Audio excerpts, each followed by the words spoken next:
Hi, everyone. For 30 years, Johnny Carson wasn't just a late-night host. He was a nightly ritual, a familiar face that closed the day for millions of Americans. Night after night, The Tonight Show delivered calm humor, gentle wit, and the comforting illusion that everything was under control.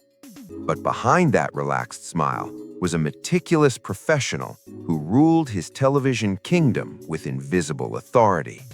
There were rules, never written but always understood. Be funny, be charming, promote your work, and above all, never forget whose show this was. Most guests respected those boundaries. 7 didn't. These moments weren't scripted. They weren't planned for shock. They were raw collisions of ego, fame, chaos, and live television. And America watched as Johnny Carson, the most unshakable man on TV, was forced to react as control slipped away in real time. This is 7 Johnny Carson guests who lost their minds on live TV and the moments that broke late-night history. In 1987, Madonna walked onto The Tonight Show at a pivotal moment in her career. She was riding the explosive success of the Who's That Girl era, already known for challenging social norms and daring audiences to look away. What producers expected was playful provocation. What they got was a full-scale invasion of late-night decorum. She arrived wearing black lace, fishnet stockings, and lingerie-inspired attire that instantly silenced the studio. This wasn't a toned-down television appearance. This was Madonna bringing her concert persona directly onto network television. From the moment she sat down, she seized control, flirting aggressively, making explicit sexual references, and pushing religious boundaries that were still considered taboo in the 1980s. Johnny Carson tried to redirect with humor. Madonna escalated. His poker face cracked. The laughter felt strained. Commercial breaks became quiet damage control sessions. Younger viewers were thrilled. Older viewers were stunned. And Madonna got exactly what she wanted: attention on her terms. Despite her rising superstardom, Madonna was never invited back. Quietly and professionally, the door closed. She became one of the few major stars effectively banned from Carson's couch, not for silence, but for excess. If Madonna tested limits, Don Rickles shattered them.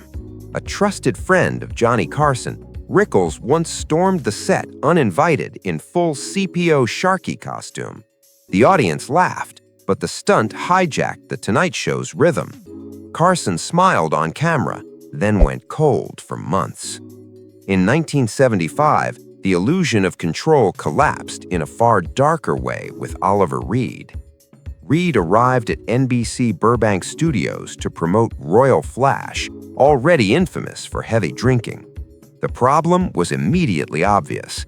His walk was unsteady, his eyes unfocused. Crew members could smell alcohol from several feet away. Carson knew he was in trouble. Reed slurred his words, interrupted constantly, and swung wildly between charm and hostility. One moment he joked, the next he challenged the host aggressively. Carson attempted to guide him through basic promotional questions, but the interview spiraled. The laughter turned nervous, then it stopped. For one of the rare times in his career, Johnny Carson cut a segment short. It was last resort. Later, he reportedly told producers, "Let's not do that again." Hollywood took notice. That appearance effectively ended Oliver Reed's chances at American stardom. Studios no longer had to guess. They had proof. Live, unfiltered, undeniable. In 1980, Truman Capote walked onto The Tonight Show, and the collapse was quieter, but far more heartbreaking. Carson admired writers. He respected intellect. Capote was a literary giant, the voice behind In Cold Blood and Breakfast at Tiffany's. But what appeared that night wasn't brilliance, it was decline. Truman Capote arrived slurring his words, his thoughts unraveling on The Tonight Show. Carson gently tried guiding him back, hoping flashes of brilliance would surface. They never did. Viewers didn't see a literary icon. They watched a man fall apart in real time. Capote was never invited back. Chaos returned with Shelley Winters. What began as routine conversation exploded when she stood, shouted, and vented years of anger over Hollywood, aging, and disrespect, leaving the audience frozen in silence. Johnny Carson, usually unflappable, visibly tightened. His fingers shuffled the note cards on his desk, a small but telling sign that something had gone wrong. He glanced repeatedly toward Ed McMahon, a quiet distress signal shared only by those who knew him well. Nothing calmed Shelley Winters. Her voice filled the studio, her frustration spilling out in waves that no joke or gentle interruption could stop. So Carson did something almost unheard of. He called for a commercial break. It was the ultimate emergency break on The Tonight Show, used only when a segment had slipped completely beyond control. When the show returned, the air felt heavier. Smiles tightened. Laughter came slower. Behind the scenes, Johnny Carson quietly suggested spacing out Shelley Winters' appearances, a polite but unmistakable signal. Yet she kept returning. Winters was chaos, but she was also unforgettable, a force of raw emotion that refused to be contained. Not long after, another fracture appeared, this time involving Buddy Hackett, one of Carson's most trusted guests. Hackett was a master storyteller. His visits followed a familiar rhythm. He'd lean back, grin, and spin long, winding anecdotes that slowly built before exploding into laughter.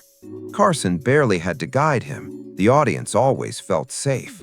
Until one night in the mid-1970s, Carson tried to redirect, offering lighter questions and easy exits. Hackett refused them. Eventually, Carson cut to commercial early, another rare signal that the show's structure had collapsed. Backstage, Carson wasn't angry, he was concerned, aware that something deeper was weighing on a man he trusted, and that even the safest guests could suddenly unravel on live television. The most abrupt collapse came in 1975, when Red Foxx walked out after less than 2 minutes on air.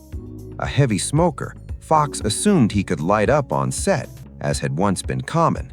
NBC said no. That was it. No build-up, no argument. Foxx stood up and walked off, live. Johnny Carson recovered with a joke, but backstage, the shock lingered. Red Foxx would return years later, but the effortless chemistry was gone. A simple misunderstanding had become late-night legend. These moments were never about celebrities behaving badly. They were about control. For 30 years, Johnny Carson protected calm, truth appears, and real television is born. Thanks for watching.